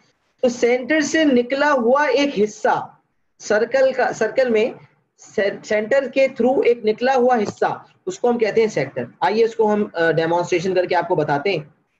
ये एक सर्कल है और इस सर्कल का एक सेंटर है। अच्छा, अब मैंने क्या किया, मैंने एक रेडियस बनाया और मैंने दूसरा रेडियस बनाया। ये भी रेडियस है और ये भी रेडियस है। जब दोनों रेडियसेस हैं तो दो रेडियसेस के दरमियान और आर्क लेंथ के दरमियान, हमें पता है ना, ये जो यहां से लेकर यहां तक जो हिस्सा है, ये वाला जो हिस्सा है, this is known as arc length. तो ये जो आर्क लेंथ है, अच्छा आर्क लेंथ का सिंबल जो है ना, लिखें तो सही है, नहीं लिखें तो भी सही है, लेकिन आपको नॉलेज के लिए पता होना चाहिए कि normally we use S. Arc length को हम डिनोट करते हैं एस से। आर्क लेंथ जैसे एरिया के लिए ए, पेरीमीटर के लिए पी, तो आर्क लेंथ को हम नॉर्मली एस कहते हैं। तो याद रखें, कभी एस कहीं आपको नजर आए किसी किताब वगैरह में तो आप घबराएं मत, S is used for arc length. तो सेक्टर क्या है? अगर सेंटर से सरकमफ्रेंस तक दो लाइंस भेजी जाएं तो वो दोनों लाइनें रेडियस कहलाएंगी। Centre to circumference the line drawn is known as radius. जब दो रेडियसेस बनाए जाएं तो दो रेडियसेस और आर्क लेंथ के दरमियान जो हिस्सा है, this part is known as a sector. अच्छा, अब जब दो लाइनें बनती है ना तो एक सेक्टर एग्जिस्टेंस में आता है। तो जो छोटा वाला सेक्टर होता है, अच्छा दो सेक्टर्स एक साथ वजूद में आते हैं, जब दो रेडियसेस बनते हैं तो एक सेक्टर नहीं आता, दो सेक्टर्स वजूद में आते हैं। जो स्मॉलर वाला पार्ट होता है उसको हम कहते हैं माइनर सेक्टर। जो स्मॉलर वाला पार्ट होता है उसको हम कहते हैं माइनर सेक्टर, और जो बड़ा वाला पार्ट होता है उसको हम कहते हैं मेजर सेक्टर। अच्छा सर, ये माइनर मेजर का डिसीजन कैसे होगा? तो ऐसा सेक्टर जिसका एंगल लेस देन 180 हो, लेस देन 180 डिग्री अगर एंगल है, किसी सेक्टर का एंगल अगर 180 डिग्री से कम है तो ऐसे सेक्टर को माइनर सेक्टर कहते हैं। और किसी सेक्टर का एंगल अगर ग्रेटर देन 180 है तो ऐसे सेक्टर को मेजर सेक्टर कहते हैं। तो एक होता है माइनर सेक्टर, एक होता है मेजर सेक्टर। तो अगर लेट सपोज एग्जामिनर ने एक सर्कल हमें बना के दिया है और उसका एंगल है थीटा, अभी मैं जनरल बात करता हूं, माइनर सेक्टर का एंगल है थीटा, तो मेजर सेक्टर का एंगल कैसे निकलेगा? अगर मुझे मेजर सेक्टर का एंगल निकालना है तो हमें पता है कि किसी भी पॉइंट पे जो सर्कुलर एंगल होता है वो 360 होता है। तो ये वाला एंगल निकलेगा 360 माइनस थीटा। तो माइनर सेक्टर का एंगल अगर थीटा है तो मेजर सेक्टर का एंगल हो जाएगा 360 माइनस थीटा। सही है। अच्छा, अब सवाल ये पैदा होता है कि इसके फॉर्मूलाज क्या हैं। अब जरा मुझे एक बात बताएं, सेमी सर्कल का जब हमने एरिया देखा तो वो एरिया कैसे निकला? Half of pi are square. ये बात हम डिस्कस करके आ चुके हैं। तो what is half? Half is a fraction of a circle. तो ये फ्रैक्शन हाफ हमें कैसे पता चला? क्योंकि हम जानते हैं सेमी सर्कल का एंगल 180 डिग्री होता है, तो टोटल एंगल 360 है। अगर मुझसे कोई कहे कि 180 360 का कितना फ्रैक्शन होता है, 180 अपॉन 360 का फ्रैक्शन बताएं, तो हमें पता है कि वो फ्रैक्शन होगा 1/2। तो हम 1/80 180 into 180 upon 360 into pi are square नहीं लिखते, क्योंकि हमें पता है कि 180 अपॉन 360 तो हाफ ही होता है, तो हम half of pi are square लिखते हैं। लेकिन अगर एंगल अदर देन, अच्छा, और क्वाड्रेंट में क्या करते हैं? क्वाड्रेंट में जब हम एरिया निकालते हैं तो हम करते हैं 90 अपॉन 360 नहीं करते, हम 1/4 करते हैं। क्यों? क्योंकि हम जानते हैं कि 90 डिग्री का मतलब होता है, 90 अपॉन 360 का मतलब होता है 1/4 ऑफ पाई आर स्क्वायर। लेकिन अगर एंगल अदर देन 90 या 180 हो तो फिर वो फ्रैक्शन ना 1/2 होता है ना 1/4, तो फिर वो फ्रैक्शन हमें निकालना पड़ता है। तो सवाल ये पैदा होता है कि how do we find a fraction. अगर मुझे सर्कल का एक हिस्सा है उसका फ्रैक्शन पता होना चाहिए कि उस वो जो पार्ट है, वो जो सेक्टर है, वो कितना fraction of the entire circle है। तो फ्रैक्शन निकालने का कॉन्सेप्ट होता है theta upon 360। If we have to find the fraction of a particular part of a circle, which is known as a sector, then the fraction can be found by taking the angle in the numerator and the total angle, that is 360, in the denominator. So fraction is 360, fraction is theta upon 360. तो जब मुझे कोई कहता है ना कि area of a sector बताओ, मुझे कोई कहता है कि एरिया ऑफ अ सेक्टर बताओ, एरिया ऑफ अ सेक्टर, तो मैं कहूंगा सर्कल का एरिया का फॉर्मूला क्या है? पाई आर स्क्वायर, और सेक्टर तो उसी का एक पार्ट है, तो थीटा अपॉन 360, जिससे फ्रैक्शन आ जाएगा, इनटू पाई आर स्क्वायर। तो नॉर्मली सेक्टर अलग से बना हुआ आता है, दो स्ट्रेट लाइंस हैं और एक आर्क लेंथ है। तो याद रखें, अगर लेट सपोज इस तरह का कोई सिनेरियो है, ये हमारा सेक्टर है, इस सेक्टर का एक एंगल है थीटा, इसमें दो रेडियसेस हैं और एक आर्क लेंथ है जिसको हम एस कह रहे हैं। अब अगर मुझे एरिया ऑफ दिस सेक्टर निकालना है तो एरिया का फॉर्मूला सर्कल के फॉर्मूला से ही कनेक्टेड है। सर्कल का फॉर्मूला पाई आर स्क्वायर है और सेक्टर तो उसी सर्कल का एक पार्ट है। तो पार्ट ऑफ अ सर्कल है, पार्ट ऑफ अ सर्कल तो कौन सा कितना पार्ट है? 1/4 है, क्वाड्रेंट 1/4 होता है, सेमी सर्कल हाफ होता है। लेकिन सेक्टर अगर एंगल 90 180 नहीं है तो फिर हमें फ्रैक्शन नहीं पता, तो फ्रैक्शन कैसे निकलेगा? थीटा अपॉन 360 करके फ्रैक्शन निकलेगा। तो एरिया ऑफ अ सेक्टर का फॉर्मूला याद रखें, theta upon 360 multiply by pi are square. मैं सिर्फ फॉर्मूला रटवा नहीं रहा हूं, मैं फॉर्मूला कॉन्सेप्चुअली समझा रहा हूं, क्योंकि फॉर्मूला समझ के याद करेंगे तो जिंदगी भर याद रहेगा, रट्टा मारेंगे तो भूल जाएंगे। तो we have to remember the formula conceptually, concept clear होना चाहिए भाई। तो एरिया ऑफ अ सेक्टर हो गया theta upon 360 into pi are square. अच्छा, if I talk about arc length, अगर मैं आर्क लेंथ की बात करूं तो सेमी सर्कल के केस में मैंने कहा था 1/2 ऑफ 2 पाई आर, क्योंकि सरकमफ्रेंस सर्कल का 2 पाई आर होता है। तो हमने कहा था half of 2 pi R, quadrant में कहा था 1/4 ऑफ 2 पाई आर, लेकिन यहां तो हम फ्रैक्शन नहीं जानते। तो अगर मुझे यहां पर आर्क लेंथ निकालनी है तो मुझसे पूछता है कि arc length of a sector बताओ, जिसको मैं एस से डिनोट करूंगा।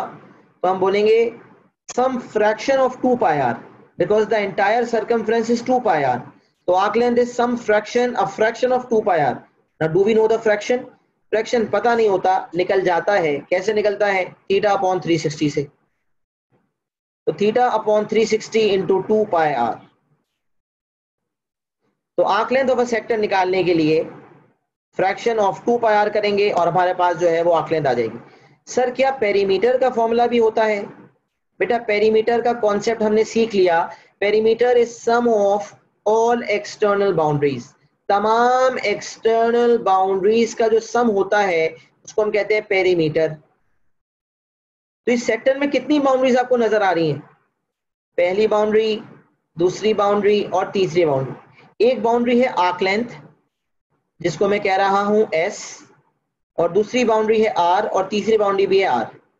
तो आप देखिए मैंने सेमी सर्कल में भी 2R लिखा था, क्वाड्रेंट में भी एंड में 2R आया था, और किसी जनरल सेक्टर में भी पेरीमीटर में 2R आता है। तो आर्क लेंथ, चले पहले मैं यहाँ आर्क लेंथ दिखता हूं, आर्क लेंथ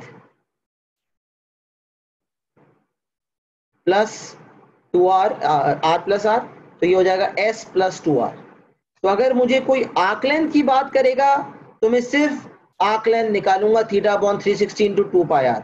लेकिन अगर मुझे कोई कहेगा पेरीमीटर ऑफ अ सेक्टर बताएं, पेरीमीटर ऑफ सेक्टर बताएं, तो फिर मैं कहूंगा भाई आर्क लेंथ में 2 टाइम्स रेडियस प्लस भी कर लें। अच्छा, फॉर्मूला रटने से ज्यादा इंपॉर्टेंट ये होता है फॉर्मूला को समझें, क्योंकि हमारे पास एग्जाम में सवाल आते हैं, उसमें पूछा जाता है area and perimeter of shaded region.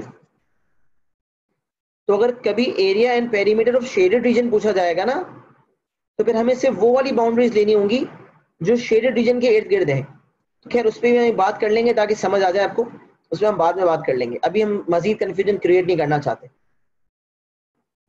तो sector is a part of a circle, area of a sector clear हो गया, arc length of a sector clear हो गया, और perimeter of a sector clear हो गया। ये तमाम फॉर्मूलाज कॉन्सेप्चुअली आपको समझाए, उसके बाद मैंने आपको कहा कि आप याद कर सकते हैं, याद करना चाहें तो, लेकिन कॉन्सेप्चुअली आपके जहन में कॉन्सेप्ट होना चाहिए। अच्छा, एक एग्जांपल लेते हैं ताकि आपको बात समझ आ जाए। आपको एग्जामिनर ने एक सवाल दिया और उसमें एक सेक्टर आपको बना के दिया और आपको एंगल दिया हुआ है 60 डिग्री, और सर्कल का जो रेडियस है वो है 5 सेंटीमीटर, और आपसे कहा जाता है find the area and perimeter या आर्क लेंथ, फाइंड द, या पेरीमीटर ही कर देते हैं, find the area and perimeter of major sector, find the area and perimeter of major sector. तो आपको जैसे ही आपने कहा ना, एग्जामिनर ने जैसे ही कहा ना मेजर, आप इसको अंडरलाइन कर लें कि भाई मेजर सेक्टर कहा गया है, इसका मतलब ये जो एंगल है जो 180 से छोटा है ये तो माइनर सेक्टर का एंगल है। तो पहले मैं 360 से माइनस करके मेजर का एंगल निकालूंगा जो कि 300 होगा। फिर अगर मुझसे एरिया पूछा जा रहा है तो area would be 300 upon 360 multiply by pi are square, और जिसका आंसर बआसानी आप कैलकुलेटर से निकाल सकते हैं। 300 अपॉन 360 कैलकुलेटर पे लिखें, इंटू पाई इंटू 5 स्क्वायर,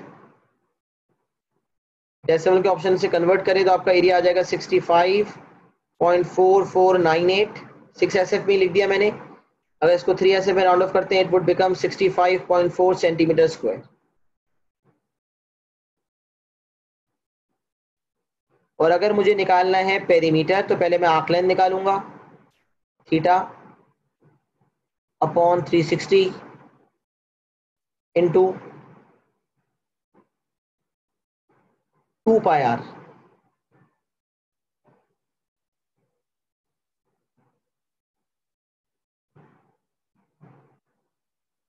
तो इसका आंसर आर्क लेंथ का आ रहा है 26.1799, इसको हम राउंड ऑफ करके कह सकते हैं 26.2 centimetre. And if we are to find the perimeter then arc length निकालना काफी नहीं है, आर्क लेंथ में 2 टाइम्स रेडियस ऐड भी करना पड़ेगा, तो perimeter would then become 26.2 plus 10 which is 36.2 centimetre. So this would be our perimeter correct to 3 significant figures. तो इस तरह से निकालते हैं area and perimeter of a sector. अगर मेजर माइनर लिखा हुआ है तो उसी का निकालेंगे, जाहिर सी बात है। अच्छा, बाज़ औक़ात एक कंफ्यूजन जो आ जाती है उस पर भी बात कर लेता हूँ।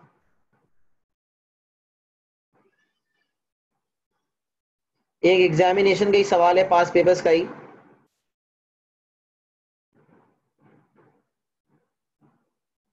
एग्जामिनर ने ये किया हुआ है, देखें।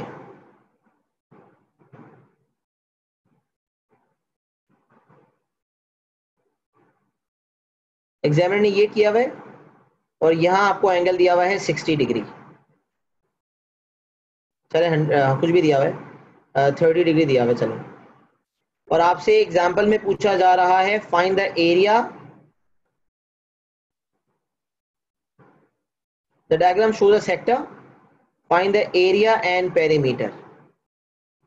आपको पता है यहाँ बच्चा पहला सवाल क्या पूछता है? ये जब भी मैंने टेस्ट में दिया ना, तो अक्सर बच्चे ये सवाल पूछते हैं, सर यहाँ माइनर सेक्टर का एरिया निकालना है या मेजर का? यहाँ तो कुछ लिखा हुआ ही नहीं है, तो यहाँ माइनर का निकालना है या मेजर का निकालना है? तो भाई यहाँ पर मुझे एक बात बताएं, यहाँ पर जो सेक्टर बना हुआ है ये माइनर बना हुआ है या मेजर बना हुआ है? अच्छा चले, डॉटेड लाइन भी बनी हुई है, पास होगा, डॉटेड लाइन भी बनी हुई होती है। तो डॉटेड लाइन का मतलब है वो चीज तो एग्जिस्ट ही नहीं करती। यहाँ जो हमें दिया हुआ है वो तो है ही मेजर सेक्टर, तो माइनर का सवाल जहन में कैसे आया आपके? भाई जब पूरा सर्कल बना हुआ हो और वो सॉलिड बाउंड्री हो, तो फिर तो सवाल पैदा होता है ना कि माइनर या मेजर। लेकिन जब एग्जामिनर ने एक चीज बना के जो दी है वो है ही मेजर सेक्टर, तो वो तो यही लिखेगा ना, find the area and perimeter of the sector. बच्चे पूछते सर यहाँ सवाल गलत है, माइनर या मेजर नहीं लिखा हुआ। अल्लाह के बंदो, यहाँ माइनर सेक्टर बना हुआ ही नहीं है, उसने बना के मेजर दिया हुआ है। तो याद रखें, ऐसे केस में अगर कभी ऐसा एग्जाम्पल आएगा तो आप समझ जाएंगे कि ये मेजर सेक्टर ही गिवन है। Major sector is given, therefore उसी का एरिया एंड पेरीमीटर निकालेंगे। बात सिंपल है। पूरा बना हुआ हो तो माइनर मेजर स्पेसिफाई करना उसकी जिम्मेदारी है, लेकिन अगर किसी सवाल में माइनर या मेजर का लफ्ज ना लिखा हो तो फिर सवाल गौर से देखें, डायग्राम को देखें, यकीनन आपको नजर आ जाएगा कि जो सेक्टर गिवन है वो या तो माइनर है या मेजर है। माइनर में तो खैर मसला ही नहीं होता, मेजर में ही बात होती है। तो इसलिए मैंने मेजर का एग्जाम्पल बता दिया कि भाई क्या चीज है जो आपको एग्जाम में तंग कर सकती है। ये हमने बात कर ली सेक्टर पे मुकम्मल एरिया एंड पेरीमीटर के हवाले से। क्या सेक्टर की नॉलेज सबको क्लियर है? क्लियर भी लिख दें और कॉपी भी कर लें, उसके बाद मुझे डन और क्लियर दोनों लिख दें ताकि मुझे कन्वीनियंस हो जाए कि सबको समझ आ गया।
सही बेटा, मेंसुरेशन का 2 डायमेंशनल पे हमने थोड़ी और बात करनी है, आज नहीं करेंगे, इंशाल्लाह नेक्स्ट क्लास में करेंगे। सेक्टर की बात मैंने कर दी, फिर सेगमेंट की कुछ बात करनी है, कुछ शेडेड एरिया के हवाले से बात करनी है, 2 डायमेंशनल की बात भी अभी बाकी रह गई है। बहरहाल अगर किसी ने अब तक कॉपी नहीं किया वो स्क्रीनशॉट ले सकता है, और स्क्रीनशॉट लेने के बाद प्रॉपर नोट्स वगैरह बना लें, और जितना मैंने आज पढ़ाया, जो कुछ आज पढ़ाया उसको प्रॉपर तरीके से रिव्यू करके रिवाइज करके नेक्स्ट क्लास में तशरीफ लाइएगा। तो नेक्स्ट क्लास में इंशाल्लाह पहले 2 डायमेंशनल को प्रॉपर तरीके से डिस्कस करके निपटाएंगे, और अगर टाइम बचा तो 3 डायमेंशनल पे आएंगे, वरना 2 डायमेंशनल का तो किस्सा इंशाल्लाह नेक्स्ट क्लास में खत्म कर देंगे। सही है। तो 2 डायमेंशनल में बहुत ज्यादा बातें नहीं है, हाँ बहरहाल कुछ बातें तो निकल ही आएंगी, आधा पौना घंटा तो हो ही जाएगा। देख लेते हैं, मौका बनेगा तो 3 डायमेंशनल की इफ्तिदा ले लेंगे, वरना 2D ही एंड कर देंगे। तो देखते हैं इंशाल्लाह, अल्लाह मालिक है, नेक्स्ट क्लास में देखेंगे। आज के लिए इंशाल्लाह इतना ही रखते हैं। मिलते हैं इंशाल्लाह अगली क्लास में, तब तक के लिए अपना बहुत ख्याल रखिएगा। अल्लाह हाफ़िज़।